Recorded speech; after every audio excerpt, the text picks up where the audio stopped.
Hello, today I'm gonna show you how you basically lock your viewport camera inside a room, for example, so you can easily change the lighting to your liking without glitching all the time out, right?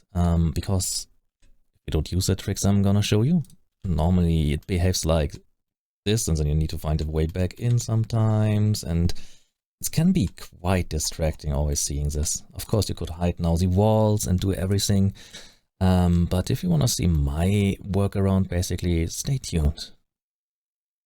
Alright, first I start off by, when I can, hide, for example, this roof. Then I add a normal cube, just like that. And then I'm gonna edit it so it basically fills the room, right? I would always suggest don't make it directly contact with the roof or the ground, because then you can still glitch in the wall a bit, right? So if you want to avoid that, keep some clearance, because you probably don't want to go into microscopic detail.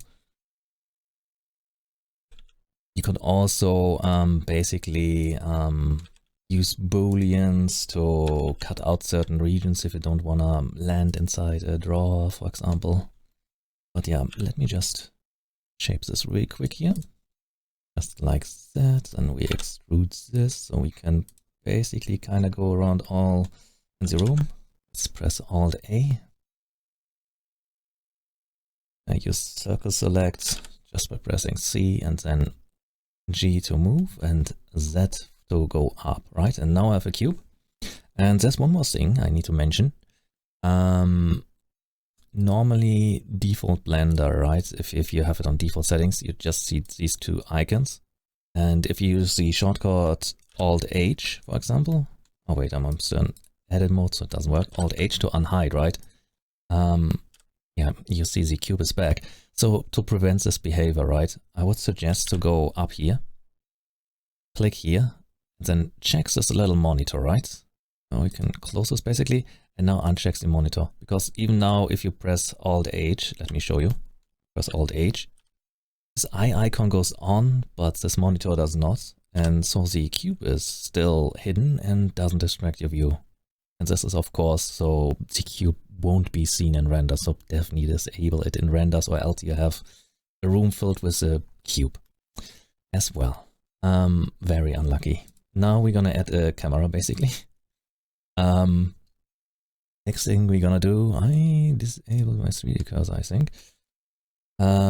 Basically what we do now is to add a constraint to the camera, because there's shrink wrap, and now on the snap mode right here, it changes from on surface to inside. Basically what this does, it basically keeps the camera inside that cube, so that cube is basically now a restriction. Pressing N to open this panel, right, and under view you can always do camera to view. Now we can press numpad 0 and we're in the camera. Now we need to go in once, right, and it should already work. Yeah, it's working. And now let me press Alt H so that roof is back, and now you can basically go all around here and do your stuff, move things around, check how the lighting is, do your whatever you need to do, optimizations, without bothering that you'd always glitch outside of that room. Yeah, I hope this is helpful. And yeah, that's it. Bye bye.